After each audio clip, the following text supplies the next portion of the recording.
पूरे बिहार वासियों को मोदी जी क्या दिए हैं? जुमलेबाजी के सिवा दूसरा कोई ऑप्शन है तो बता दीजिए मोदी जी के पास।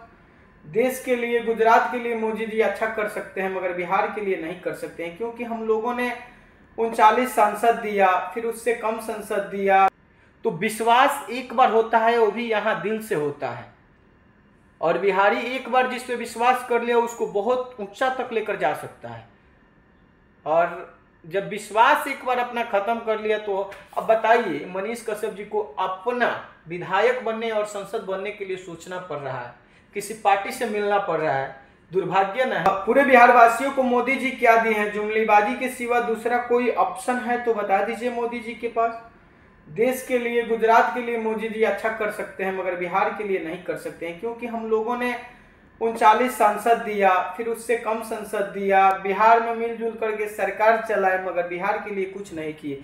एक फैक्ट्री बैठाए हो मोदी जी, तो बताइए, इस पे भी सवाल उठना चाहिए। तो मोदी जी के साथ में जो भी पार्टियां आ रही हैं चुनाव लड़ने, सबको एक बार अंगूठा दिखा दीजिए बिहार के साथ ही। और बिहार के एक नया पार्टी आई है जनसुराग, और दूसरा पार्टी है आरजेडी का, जो कि आप सब जानते होंगे कि लालू प्रसाद यादव गरीबों के मसीहा हैं और मसीहा आगे भी रहेंगे। उम्मीद रहता है कि लालू प्रसाद यादव सामाजिक लड़ाई लड़े थे और तेजस्वी यादव रोजगार की लड़ाई लड़ेंगे और साथ में सामाजिक लड़ाई भी लड़ेंगे। तो उम्मीद रहता है तेजस्वी यादव से, क्योंकि 17 महीना में जो उन्होंने काम करके दिखाया, शायद किसी नेता में दम नहीं है कि उतना करके दिखा सकता अभी बिहार के अंदर। खासकर बड़े बड़े बात तो हर लोग कर लेते हैं, मगर करने की जब बारी आती है तब समझ में आता है। वही सत्ता में बैठे नीतीश कुमार कहते हैं कि तेजस्वी यादव के बाप यहाँ से आएगा, पैसा कहाँ से आएगा? और जब उन्हीं के हाथ से नौकरी दिलवाते हैं और रोजगार का भरमार लगा देते हैं, तब कहाँ से आ जाता है? माननीय मुख्यमंत्री जी, आप बताइए ना। तो बिहार वासियों को गुमराह करना छोड़िए। ऐसे भी आप इस वर्ष सरकार में अब आएंगे कि नहीं, ये तो आगे का बात है, क्योंकि बिहार की जनता तय करेगी कि आप मुख्यमंत्री बनेंगे या नहीं। प्लस मैं किसी जाति विशेष से टारगेट नहीं कर रहा हूं मुख्यमंत्री जी, मैं इसलिए कर रहा हूं क्योंकि आपने भाजपा के साथ मिलकर के सरकार चलाया और बिहार वासियों को एक चीज तोहफा मिला कि चलो हमारे साथ तो देश के प्रधानमंत्री हैं, जरूर बिहार में कुछ ना कुछ अच्छा होगा। वही अच्छा हुआ, 1 लाख करोड़ शायद मिला है कि 10,000 करोड़, वही फायदा हुआ है। और उसमें से हमको लगता है कि 70% ऊपर से नीचे घपला हो जाएगा। बस बिहार को वही मिल गया, बस 5 किलो अनाज तो पूरे देश में मिलता है, हर एक राज्य में मिलता है। तो ठीक मान के चलिए कि बिहार को जरूरत है फैक्ट्री, रोजगार। बिहार में नरेंद्र मोदी जी बिहारियों को क्या दिए हैं? आप सोचिए खुद से, क्या दिए हैं? 10,000 करोड़ बजट शायद दिए हैं, एक तोहफा दे दिए हैं, ले लो झुनझुना बजाते रहो जा करके। वो बजाने से हो जाएगा? अभी शायद आप सबको पता होगा कि जितना दे करके जाते हैं फंड सरकार में आता है, सरकार में जितना फंड आता है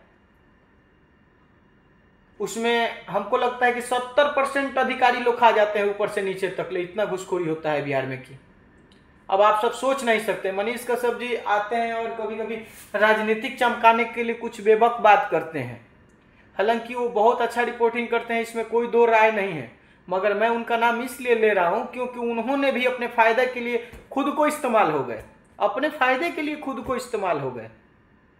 न तो आज मनीष कश्यप में वो ताकत थी ना कि वो बिहार को भी बदल सकता था व्यक्ति, ऐसा बात नहीं है कि नहीं बदल सकता था, मगर अब मनीष कश्यप से लोगों का भरोसा खत्म हो गया है।